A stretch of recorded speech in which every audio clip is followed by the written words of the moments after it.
Hello, everyone, and welcome back to Network 27. I'm Alderman Walter Burnett, Alderman of the 27th Ward. First of all, I want to thank everyone who helped me to put this show together. Really appreciate all their help. I'd like to thank you, ladies and gentlemen, for watching the show. Hope there's something that's said and said here that's going to help to enhance you all's lives. Today, ladies and gentlemen, I have several guests with me. I think it's appropriate to introduce the lady first, right? Because I'm a gentleman first. We have with us Rachel Ivy. Yep. Rachel Ivy is with CEC. Yep, Communities Empowered Through Construction. Communities Empowered Through Construction. We also have a familiar name with us, a gentleman by the name of Jerry Lewis. Yeah. But his jokes aren't that good. But his name is Jerry Lewis. Jerry Lewis, absolutely. Yes. And Jerry actually is a contractor. Yes. Which your company is JLL. JLL Construction. Excavating, but he also sort of runs an incubator. Yes. And what is that called? That's incubator called, we did Minority Business Alliance. Okay, Minority Business Alliance. And we also have with us Hunter Beck. Hunter Beck is with Chicago Neighborhood Initiatives Microfinance Group. Okay, Chicago Neighborhood Initiative Microfinance Group. So I want to thank all of you all for coming on. So I didn't mention Rachel Ivy's organization helped to connect construction companies with employees, right? Mm-hmm. So we have a construction company, one who helped with employees. We have one who helped businesses to get started and enhance, and then we have some money. Right? Absolutely. We got the money. Money. So Hunter Beck is the dollar sign, right?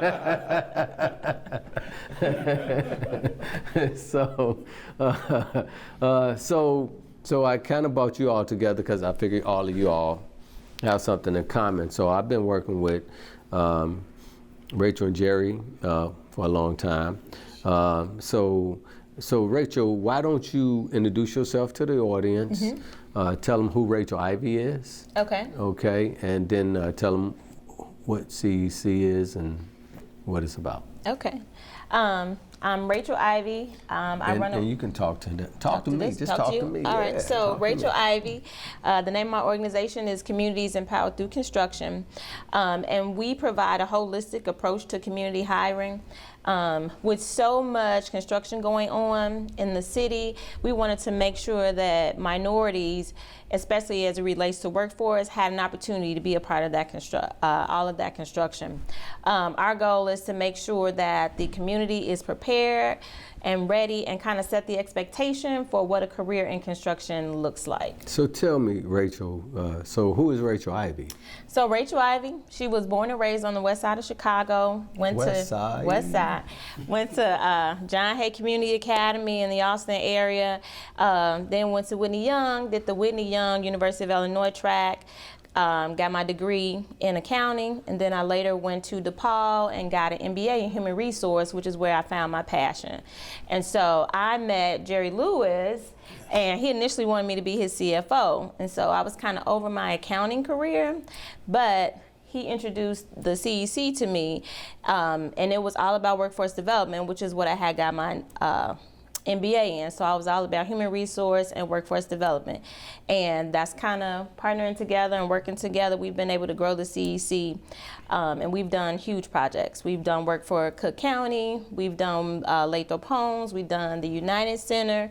So, and it's all about really just relationships and building a community. So you've done projects all over the city? Yes. So not just in the 27th Ward? Oh, no, not just in the 27th Ward. We did get our start in the 27th Ward, but our goal was always to connect with the community and get them involved. And so from the general contractors that we met, they've been able to take us with them on some of their other projects. So again, it was the initial opportunity, and then we built our own relationship from there. So how do you help the general contractors?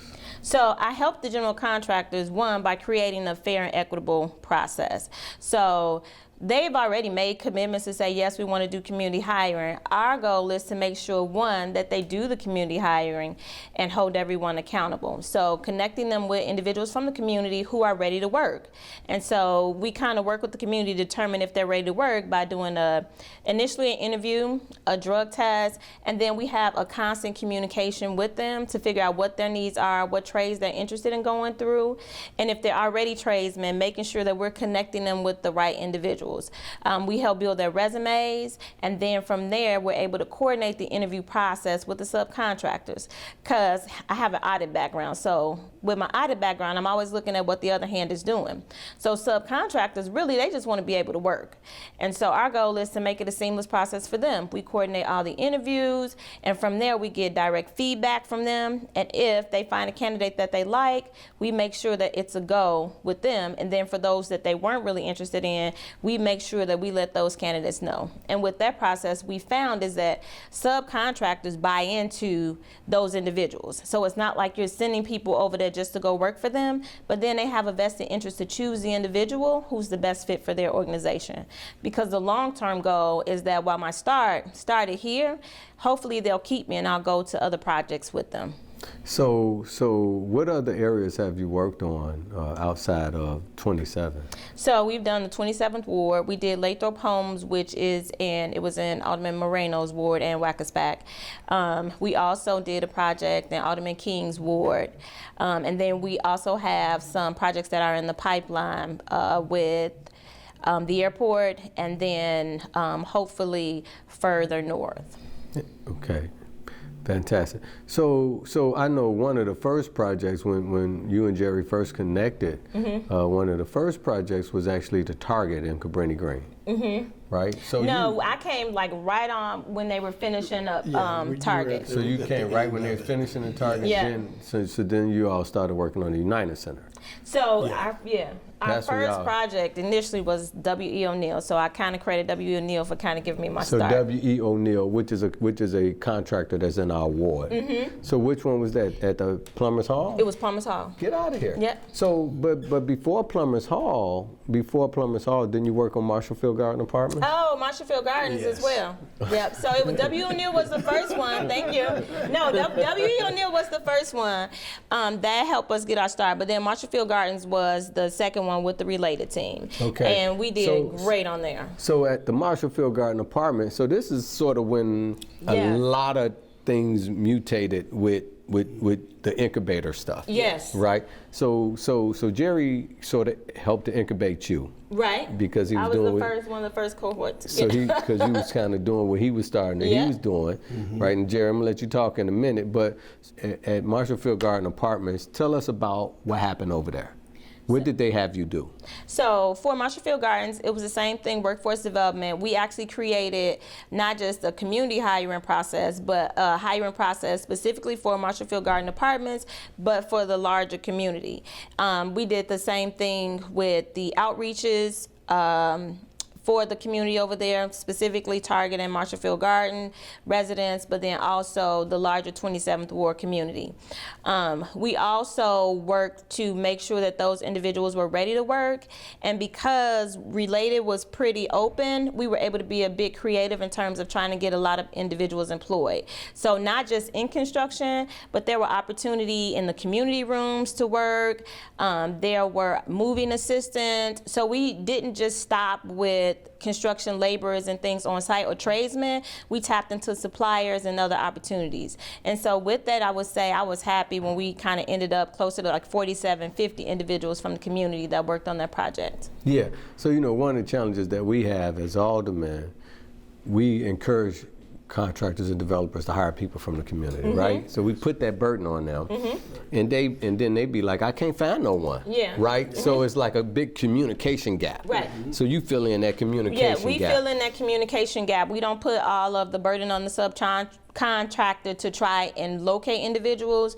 We locate the individuals from the community, set the expectation for them, and we also let them know that, hey, it's not just you who is interested in working on this job, but it's a ton of other people. So you have to go over there and do a good job. But also with the subcontractor, we get them to buy in by having them interview people. So it takes the politics out of it for us. They get to see individuals who kind of fit their mold. If they're looking for a tradesman that has a union qualification, has skills, say laying cement or scaffolding, our goal is to find the best fit for him and then present him with Him or her. Him or her is absolutely right. Him or her, so that that person becomes a member of their team. Right. And so you've been successful in getting people with contractors, and some of them are still with contractors. Oh, yes.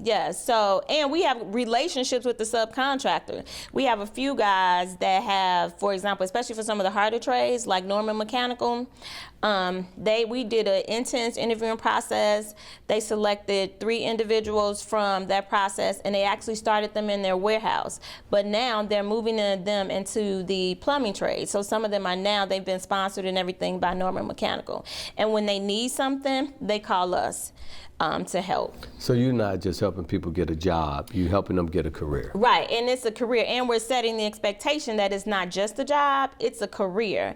And we'll let them know if the career that they're chosen or they're thinking about, whether or not, if you're looking to be a laborer, we'll let you know what the laborer tradesman look like in terms of work, how long, the whole nine. So how do you work with the unions? So we work with the unions twofold.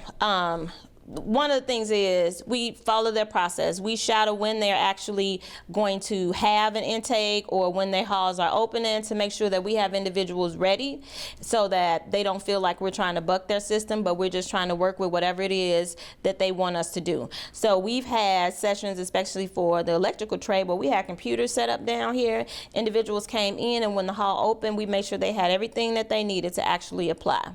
And we also follow them as they've gone through the process. We also look to get them sponsorship letters from subcontractors. So if we have a project and we know that they're going to need a trainee or they have agreed to sponsor individuals, we'll have them write a letter for them for their trades. And then we'll call, for example, if we don't have a tradesman, we'll call one of the BAs and say, hey, we're looking to have an individual from the community. Can you help us out? So one of the things I like about dealing with you all is, it used to be a big burden on my staff to do this stuff, right? Because everybody come in the door every day looking for a job, right? Especially when there's a construction project going on. So we don't have time to just do that, right? Because it's a full-time job. We do a whole bunch of other stuff, other things. But the other thing is folks will come and they just want a job and they don't be ready. Right. And then they get the job, they lose the job, they come back to us. We don't know why they lost the job or whatever the case may be, and we don't have the time to go around and deal with that stuff.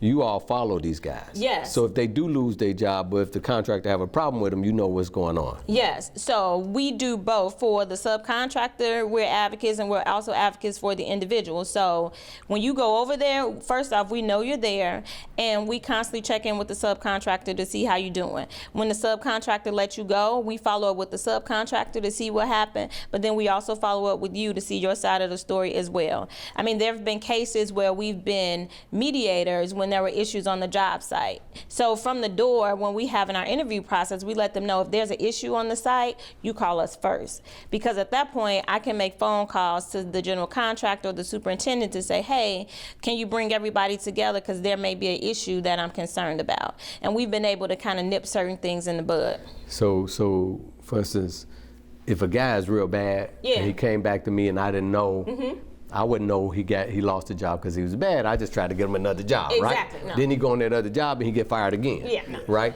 So now if a guy came that lives in the ward and he came to get a job and he was bad, I call you up and you be like, Walter, you'd be like, Alderman, dude is drinking on the job. Right. He was sleeping on the job, but he was doing this. I wouldn't try to help him right now until you get this together, right? That's exactly what we So do. I know you also deal with the folks when if they need they have drug challenges? Yep. So if they have, the first part of the screening process is for them to take a drug test. And the whole premise behind that is that we don't want to air our dirty laundry. If you're not ready to work, I don't want to send you to a subcontractor. They spend time and resources and you can't even pass the drug test, which is required for a construction site. And so if you can't pass a drug test, it's a no judgment zone. Just let us know when you're ready. Call me back, and then we will go from there. And or we will refer you to different agencies that could help you. So you do a literacy test also? Yeah, we do a drug test, a literacy test. We do interview. And why do you do a literacy test? Well, because you need to be able to read when you go on a construction site. I think some people don't realize how dangerous a construction site is. And so for us, if you can't read the stop signs or some of the warning signs, that's a problem. And so that's what we try to be able to help them with. So all of this is just a process for us to get to understand kind of where you are, where your needs are, and with that, we can kind of direct you to the right resources. Okay, and then also before I go to Jerry, you have like you have a magazine or something? I do. BASE magazine. It's called Building Awareness Through Community Engagement. And the goal of the magazine is to showcase and highlight what the community is doing, but it's a mix of high fashion and construction. So it's a lifestyle magazine, but so it includes articles about finances, it includes articles about domestic violence. We also do community spotlights, so we highlight individuals from the community, say our aldermen and some of our other elected officials, so that the community at large can get to see them more personal. So this is an internet magazine? So it's a digital magazine. We do print some copies. How do you see it? Digitally. So if you go to basemagazine.com, you can see, there's a link to see the current issue and all the other issues that are there. One of the things that you do is make the contractors feel comfortable with the people from the community, because they're professional and they work hard and they keep them and they stay, and then it makes it easier for them to hire more people, right? But the challenge is when you send somebody and they're not doing a good job, then they sort of get the perception that that's how everybody is from the community. Then they don't want to hire anybody. Right. So you breaking that glass and that stereotype so that it makes people more comfortable hiring and recognizing that we do have professionals in our ward, and it's not just African Americans. No. I mean, we focus on minorities. We're not even minorities. We focus on people in my community from the ward. Right. Hispanic, Black, everything, white. Like the plumber at Plumbers Hall, right? We don't discriminate. Right. We focus on people from the community, but it shows them that we have professional people in the community, or people can step up to the plate. Right? Yes, but the other thing, and one of the motivating factors behind it, is that I wanted the community to see us doing everyday people, their friends, or those individuals that used to hang out on the corner with them. I wanted them to see them as somebody who made it out. And so that's why our cover is usually the face of BASE, and there's somebody from the community who goes out there every day and is representing and making us look good from the community. Fantastic. So Rachel Ivy, I want to thank you, commend you on what you're doing. I know that you love what you're doing. I do. I know you have a lot of staff people, they work hard. I know there's a lot of drama dealing with folks. Yes. Because they, not just folks, general contractors too now. Yeah, both sides, because they just expect you to just get them a job. Yes. And it's a hard thing, and it's very challenging for elected officials, because everybody think we can just make people do stuff. So I know you.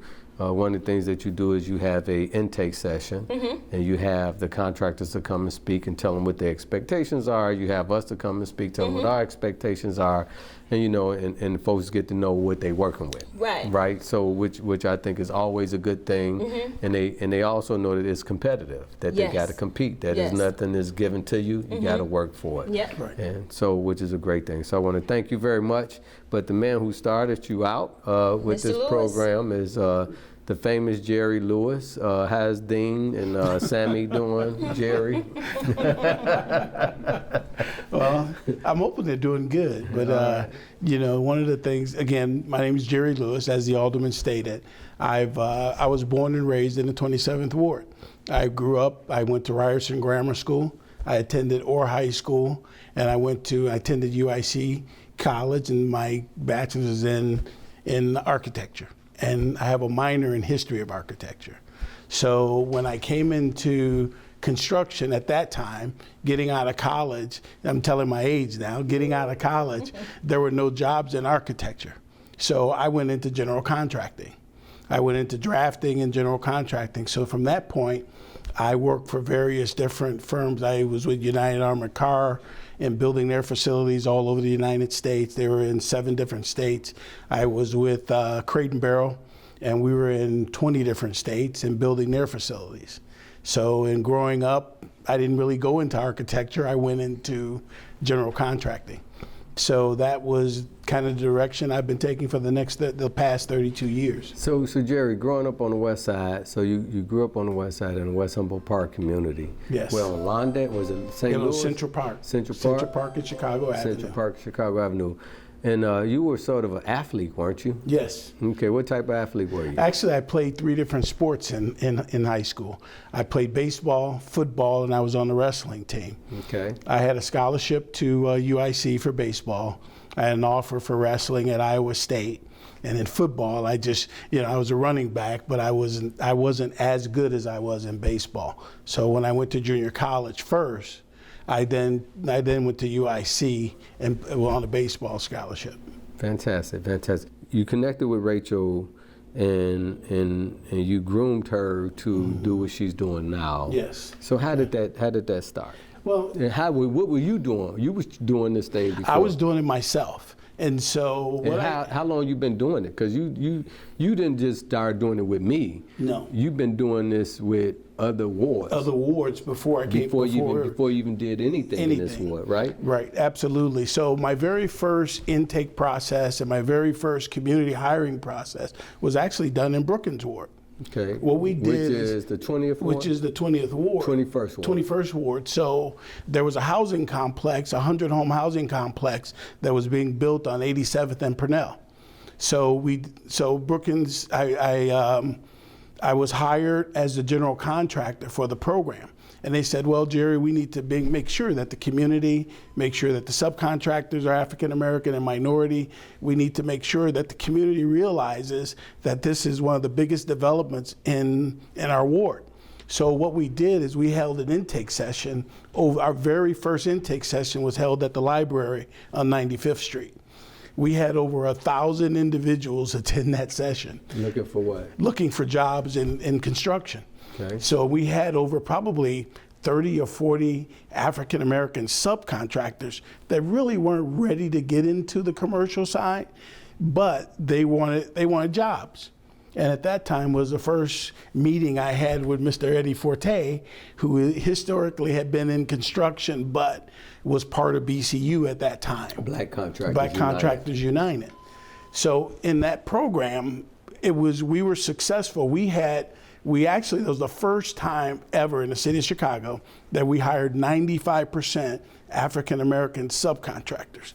We spent months on putting that program together, and it was partially successful, but it was also not as lucrative for the community because there was no follow through. There was no one to actually keep an eye on the subcontractors to make sure that they were doing the right thing. There was nobody to keep an eye on the general contractor. And then with me being the general contractor, it was hard to implement a community hiring program and be the GC at the same time. So what I tried to do is I tried to hire someone to do that process. And you've done that with several people. I've done that. I went through 5 individuals, and those 5 individuals literally failed dramatically because there was no follow through, there was no implementation, there was always a little bit of self-gratification for them to hire somebody because they were asking for additional compensation over and above the program, which is free. The program had no dollar value attached to finding someone a job. So it was tough. Our office was at 566 West Lake Street. And when the alderman came to me one day, Alderman Burnett came to me one day and said, hey, Jerry, there's this young lady that I think is she has her own business, she has a master's degree, she is a great human resource, she's a people type person. Maybe this is a good fit. And plus, we always talked about financing and having our own back room, having an accountant in the office. So I interviewed Rachel Ivy, and we sat and we had a long conversation. And she said, I'll be more than happy to do this. This is right up my alley. This is what I do and I've always wanted to do. So she came into the office. She started putting together a program. And eventually I just said, hey, you know, here's the contracts. Why don't you take the company, put it in your name, and you run the whole process yourself? And I tell you, she's done an excellent job. Well, from that day, over the years, I've never encountered someone who was as aggressive, someone who could deal with the verbiage and the language of subcontractors that are on the job site, and also deal with the professionals of the level of executives from various different construction companies all over the city. So, and these are Fortune 500 companies that are historically been the general contractors of record doing business: Walsh, Power Construction, Lynn Mathis, W. O'Neill, Turner. So McHugh. So these are the big guys out there, and she's been able to professionally handle them from all aspects. And you look for somebody that can do that. And, you know, and with Rachel running the company and doing that, she was able to implement and get the things we really needed them to pay attention to. So that's Rachel. That was one. So you've had your excavating company for a long time? For 15 years now. So did you start as an excavator? No, I didn't. Actually, what happened was that when I was a general contractor, and starting as a general contractor, I did not self-perform. I filed for, back in 1999, I filed for my minority certification. Well, they denied me the very first year. Because you're not black enough. I wasn't black enough.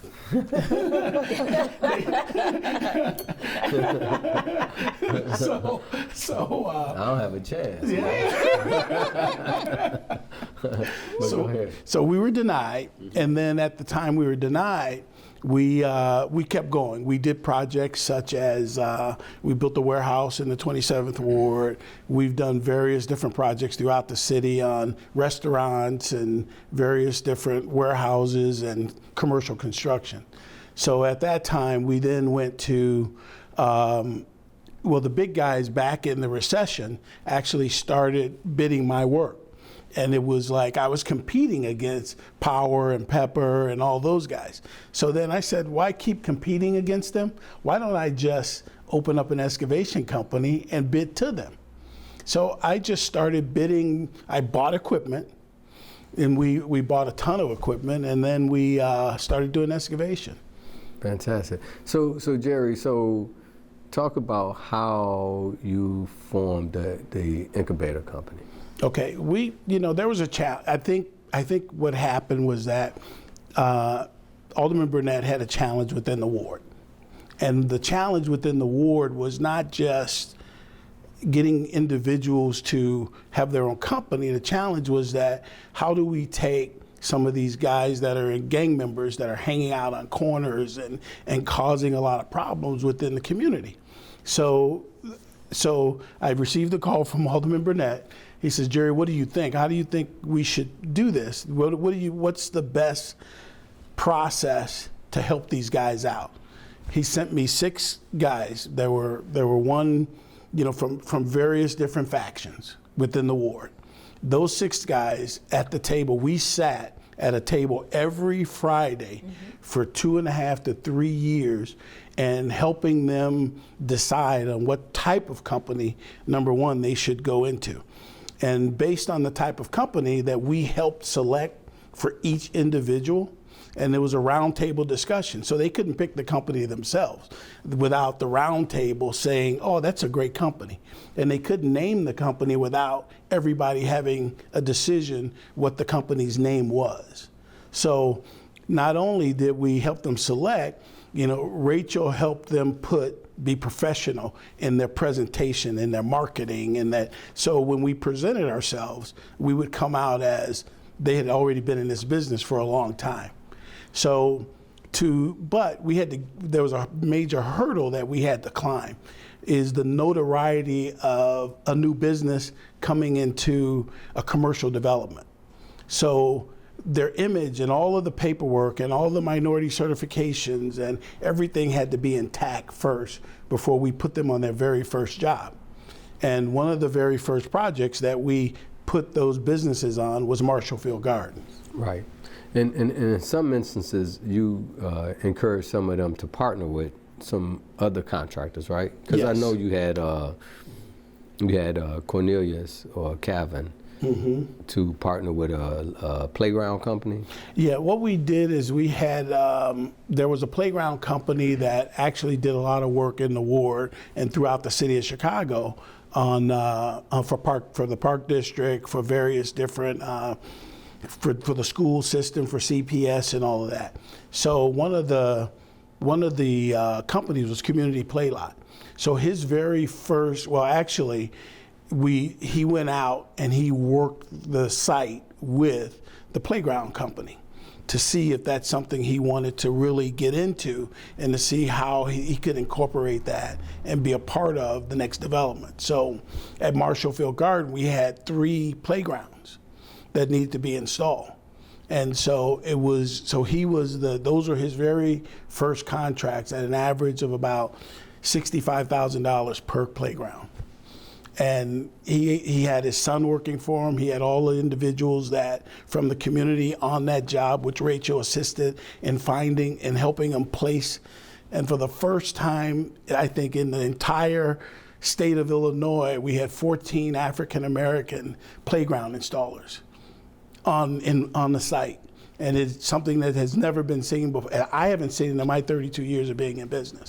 Fantastic. So from there, you helped all of those guys start their companies. Yes, we helped them start their companies. We also, my other responsibility. So what type of companies? And these are all, you say different factions, we're talking about different gang factions, right? Yes, absolutely. So these are guys who actually used to shoot at each other and half shot at each other and all that stuff. Yes, right? absolutely. So you encourage all of them to form businesses. What type of businesses did they form? Well, you have Community Play Lot, which is a playground installer. Unity Fencing started out with the temporary fencing and then went to permanent fencing. We had a security company. Then we have a landscaping company, which would bid on commercial landscaping. Then we started out a carpentry company. And then we also had a professional cleaning company, were the first 6 companies we started Those with. were the first 6, but then it advanced and you got a couple of more. Yes. Now you have a Right. flooring company. Now we have a flooring company, we have a granite countertop install company, we have a millwork company, we have a concrete company, and we have actually 2 painting companies, one female-owned and one non-female-owned, and then we have other and you multiple. have another fencing company. Yes. and a couple other security companies. We have 4 additional security companies on top of the very first one we started. So we try to help, and all of these African American guys, we try to Yes. help all these guys to get on the construction sites in the ward, right? But they have to bid. They have right? to bid on So the you all project. showed them how to bid. You Yes. from your experience as a contractor, Rachel from her experience as a CPA, right? As an accountant, you all showed them how to bid and how to present themselves and how to compete and all that stuff. So now a lot of these guys have graduated from you all, and Yes. they off in the win. Absolutely. Some of them doing better than you guys, right?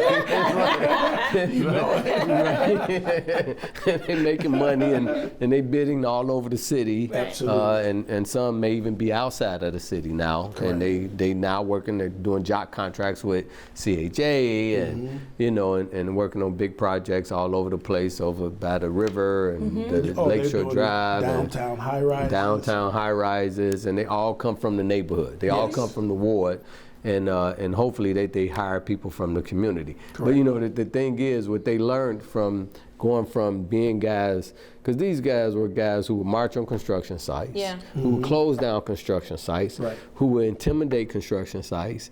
From going from doing that to owning their own business, and just expecting to just put somebody on a construction site. Right. They don't do that anymore. No, they want all of their workers to be professional, drug-free, come to work every day. Right. They understand that bottom line. They understand the bottom line. Yep. They understand the bottom line. They respect the system. Now, it's just like it's just like being a boxer, right? Oh, yeah. A guy think he can just come in and whoop you, and he don't know really how to punch, and you just punch him, right? And he'd be like, man, what happened?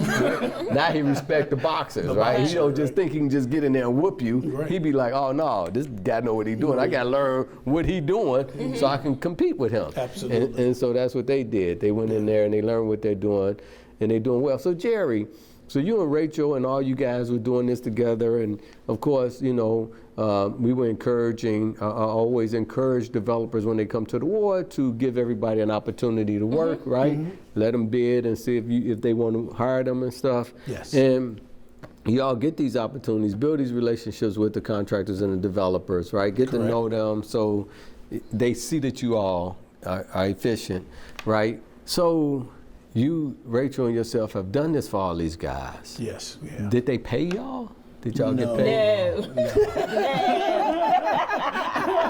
Did y'all get paid? No, Jerry pulled me kicking and screaming, and I just came along. So typically, whatever he asked me to do, I'm gonna do it. But we really wanted them to succeed. So Right. whatever that looked like, my background just in building as an entrepreneur, understanding just the paperwork that has to go along with it, it's just something that I know how to do. And so I wouldn't charge them for something to me that's worth 5 minutes. Right. Right. And then for me, it was like, you don't want anybody to go through 32 years of making mistakes. I went through by myself. My dad was a factory worker. My mom was a seamstress. No one had ever been in construction in my family. So I made a ton of mistakes on the way. And I didn't want to see these guys make the same mistakes I made. And so we got together, we figured out how to do this at no cost to them. Because it's everybody wants wants you to pay. The GCs want you to pay. They want to charge you for everything you do. So this was something that we thought was needed. Right, and we wanted them to be successful because Jerry was promoting him. Whenever I was in front of promoting them. Whenever I was in front of general contractors, I'm promoting them. So I wanted them to be successful. So whatever I could do to help that process, I just did it. So there are several businesses out here that's doing very well, and more businesses are at the table. Yes. Now, you're still incubating guys, right? Yes. A couple of new guys came, and you teach them how to do flooring, you teach them. So you try to make sure they're not as competitive with each other. You try to fill them in a spot where they can get in. Yes. And this has been very successful, and I appreciate you all doing what you do. I know where your hearts are. I know you guys are Christians. Both of you all are, committed to the cross, right? Absolutely. And and you're not trying to get paid and all that stuff. You're just helping people, which I think is fantastic. But Jerry, you go a step further because when developers come to me, I want them to give minority contractors an opportunity, right? Yes. Especially contractors from the ward. So you work with me with developers when they come to the table to give other minority contractors opportunities outside of those guys. Yes. Not just the guys in your incubator, but Right. guys from all over the city. All Yeah. over the city. Right, so some of the biggest African American contractors in the Right. city, like BOA, GMA, Ujama, Brown and Bowman. Bowman, Safeway, all of Safeway, Huggins, Larry Huggins. So we try to balance it out and give everybody an opportunity to get on a site. So one of the things that we've been trying to do in my position, I've been trying to get contractors to joint venture with a minority contractor, Yes. right? And so we try to put everybody in a, what I call it, where everybody get a turn. A fair Rotation. In rotation. process. We try to get everybody in a rotation so everybody have an opportunity to bid and get on and be a joint venture. And hopefully when those guys are on, they will help to hire people from the community too. Yes. Right? That's the goal. That's the goal. Yeah, it don't happen all the time Right. now. Absolutely. We help brothers get on and they don't even hire brothers from the neighborhood. Right. And that's a problem for me. But we got to teach each other Right. how to do this thing. But when they started messing with their bottom line, but you also have taught these guys how to become union. Yes. Right, which was a big hurdle for them. They didn't understand, you know, the fact that you know, and I'm learning so much from dealing with all of this that, you know, a guy get paid $30 an hour.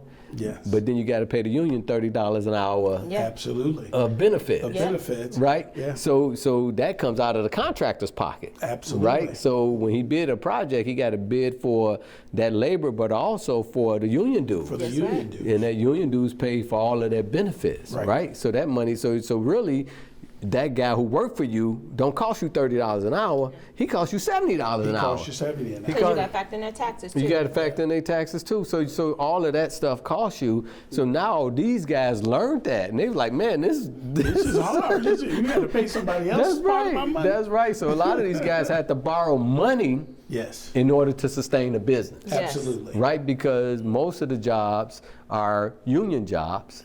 So you can't even bid on a job if you're not in a union. If you're not Not in good affiliated standing. with the union, That's right. Yeah, you cannot. And so the thing is, what they had to learn is you had to have money to make money. bid. Yes. Absolutely. Right, so a lot of these guys borrowed money and did whatever they had to do to have some money in order to have a business, in order to be able to just bid on a project. Absolutely. Right, so Yes. so now they understand what other contractors that they were trying to sweat to put to get on the job and don't know what they're doing. Right. And costing them $70 an hour, they understand why they don't want to hire a guy who don't know what they're doing. Right. Right? Because it's expensive. This is $70 an hour, right? So now they understand that situation, and it's a great education for all of us to really understand, you know, that everything costs, and you have to be in a proper position in order to make things happen. So with that, a lot of these guys, because they want to start these businesses, and everybody think that, you know, they like, Alderman, why don't you and that organization just let me do a business? They don't understand it costs money. It costs It money. costs money. It costs money. Yep. And some of these guys take a loss before they get paid a dime. Absolutely. Thousands of dollars. Thousands. It Thousands. takes- I'm yeah. talking about $50,000 to $100,000 Right. on some jobs, right? Yes. And they take a loss before they make a dime.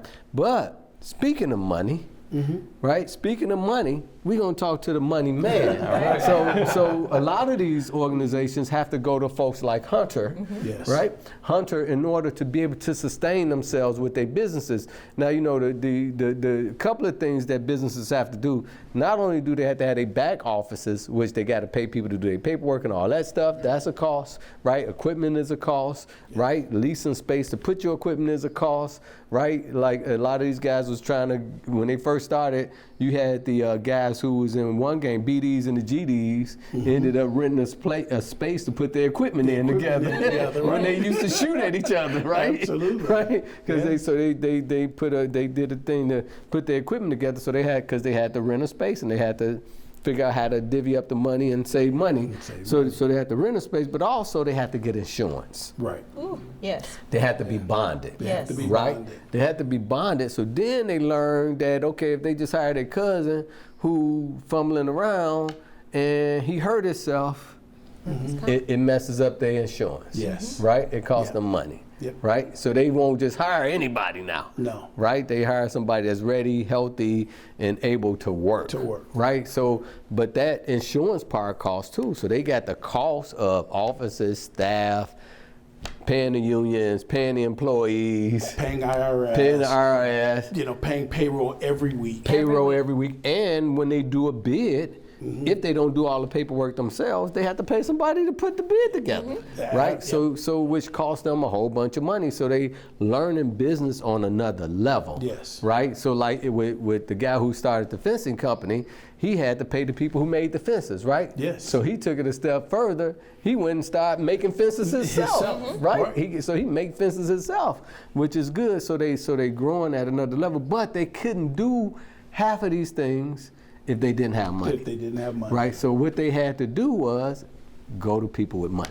Yeah. So Hunter, why don't you tell us about yourself? Sure. Right, and who Hunter is, and then tell us about your great money organization. All right. So I'm Hunter Beck. I'm a Chicago transplant. I'm originally from upstate New York, from Rochester. I came up to the Chicagoland area through college at Wheaton College. During that time, good Christian college. Good Christian college. Good That's right. So see, That's we right. all with the cross, man. That's over right. here. And during that time, I had the opportunity to intern with Chicago Neighborhood Initiatives for 2 years. So I worked with them. That sort of piqued my interest in nonprofit, community development. After that, I returned back to upstate New York, was an educator for a year in New York, came back to Chicago, was an educator in Chicago, and then returned back to the community development side at CNI MFG. And MFG is the microfinance group. So CNI MFG is minority-led, nonprofit, CDFI, which is Community Development Financial Institution, microlender. So we provide small business loans between $500 and $50,000 in-house for anything for working capital, hiring staff, acquiring equipment, building improvements, and any other business-related needs. And we also are partnered with DCEO, State of Illinois Advantage Illinois program, which allows applicants to borrow up to $100,000. What's that, Department of Economic Opportunities, is it, or economic? Commerce and Economic Opportunity. Okay. Yeah. Through the FAME program. And that's a very unique program as well because it allows MBE, WBE, DBE, and veteran-owned businesses to qualify for the state's portion, which they match dollar for dollar, is at a 2% interest rate paired with our interest rate, so it's a blended rate. So it's a very useful tool that we've been able to leverage for a lot of businesses in the city. Fantastic. So who runs your? Sure. So our parent company is Chicago Neighborhood Initiatives. They're a real estate developer, have done a lot of work in the Pullman neighborhood on the south side, and have some other that's projects. David Doig. Correct. So that's the Chicago Neighborhood Initiatives.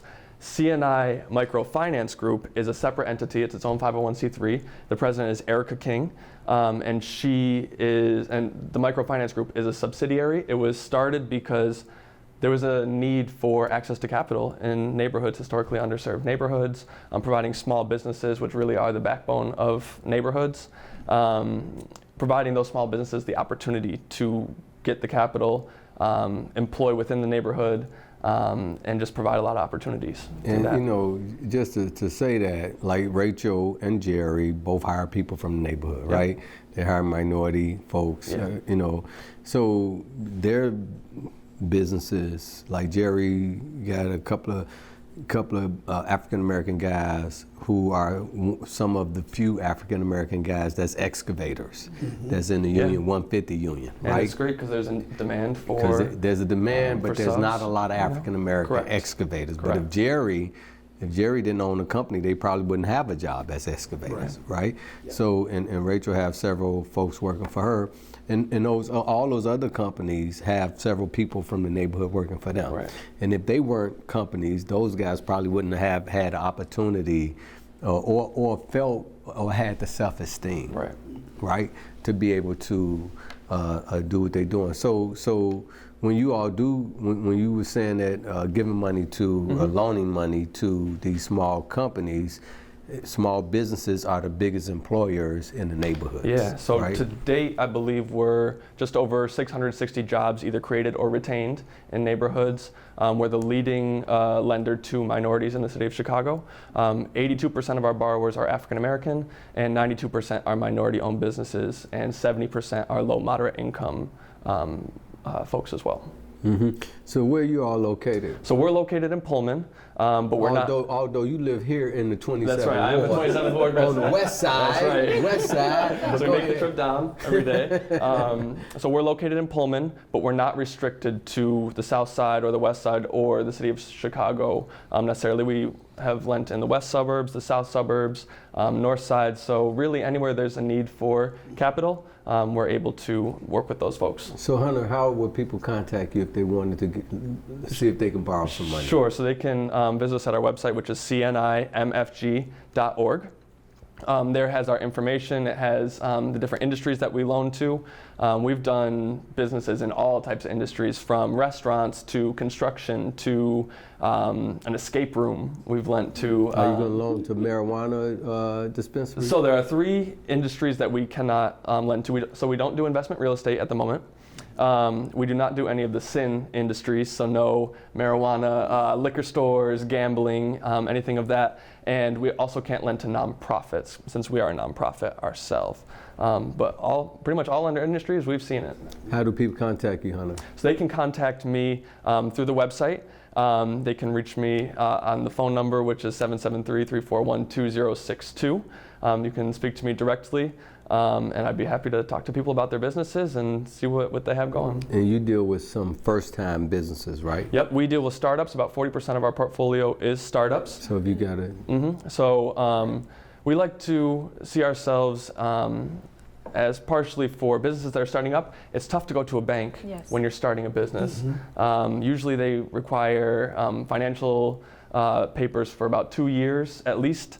There's credit scores, so we actually do not have a minimum credit score with ours. However, our rates are very competitive. We're 7.75 to 9.75%, so we're the lowest by about half of interest rates in the microlending. Oh man, can I give you my credit card? Can I turn my credit cards in with y'all? Refinance my credit cards with you guys? Because they like 17, 18%. A little bit, yeah, we can do it.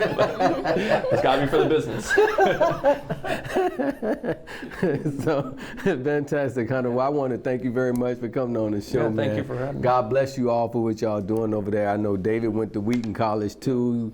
Seems like y'all got a lot of Christians working over there at that office over there. So, you know, all this, I appreciate everybody helping folks. Jerry, I want to thank you very much for everything you do to help me in the ward, because I don't have time to do all that stuff. So thank you very much, and for helping all of these guys get contracts. And you're not, you know, sometimes I'll be like, Jerry, when you gonna start making some money for yourself, man? You know, and I'm like, so, but I really appreciate it. And you know, and the fact of the matter is, you don't do all the excavation in the ward, right? No, I mean, I don't do all of it at all. You bid just like everybody else and get turned down every day. Absolutely. Just like everybody else. I just got turned down in the last 2 projects. So, you know, we don't make anyone do anything. Not at all. Right? So we really appreciate everything you've done to help folks, and thank you very much. And Rachel, we appreciate you. So Jerry, if folks, you know, so I know you all are very limited on how you deal with, you know, getting folks into your group, because you only can have so many at a time. Right. If they're interested, though, what should they do?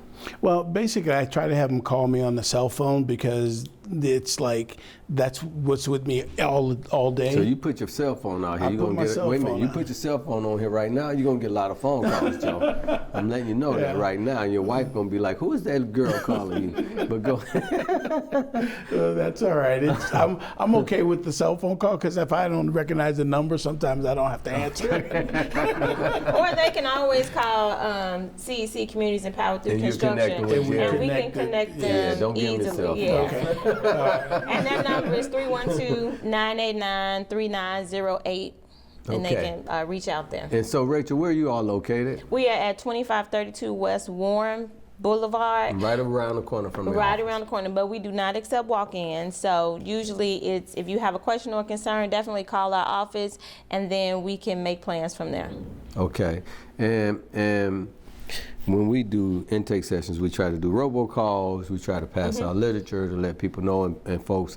So you have a large database over the years of folks who came to our intake sessions. And so we have a database of people. So whenever we do have other intake sessions, you do it with me. But also you help me do job fairs too. Yes. So the large job fair that I just had at the United Center not too long ago, you orchestrated it, working along with Jesse White's folks, right? And we put it together. So I appreciate and I don't pay you. No. I appreciate everything you do for me and the ward. Thank you very much. And that's why we recommend you all to folks, because y'all good people. Yeah. So I just want to thank you all very much. So people, you all have a website? Yeah, so they definitely can go to www.communitiesforconstruction.com, and there they can go and do an application. That way, by doing the application, they get all the information that we have. So when we have intakes coming up, when we do digital online intakes, and also any job information that we have, because not just for our intake, we work with community partners all over the city. So we work with CWIT, we work with a bunch of other organizations. So when they have things coming up, we want to make sure that they're over there trying to get a job as well. Fantastic. And if contractors want to talk to you, so if they don't know how to communicate with folks and they need somebody to talk to, how can they contact you? They can call the office, 312-989-3908, and just leave a message. I'm pretty good about following up and getting back to individuals who call. Fantastic. All right. Well, so guys, believe it or not, we out of time, man. So we want to thank you all very much. I thank God for everything you all are doing. You're helping people to change their lives. I mean, you literally have helped people to put down guns and pick up hammers, right? Yes, and do pick up shovels. And I've seen how it changed the next guy who see that guy doing something different, that he wanted to do what he's doing instead of doing what he was doing. Exactly. You know, and also at the same time, Jerry, because we do mess with a whole bunch of different gangs, right? It helps us to try to infiltrate any drama or potential danger that's going on in our neighborhood by talking to these guys, and they help us put out those fires before they turn to flames. So it's a blessing for us to be able to do that. Hard to catch it on the front end, but we can catch it on the back end. Yeah, right. And hopefully the job thing, everything will catch up. So again, I want to thank you all. God bless all of you all. Ladies and gentlemen, thank you for watching Network 27. I'm Alderman Walter Burnett, and we'll see you next month. Thank you.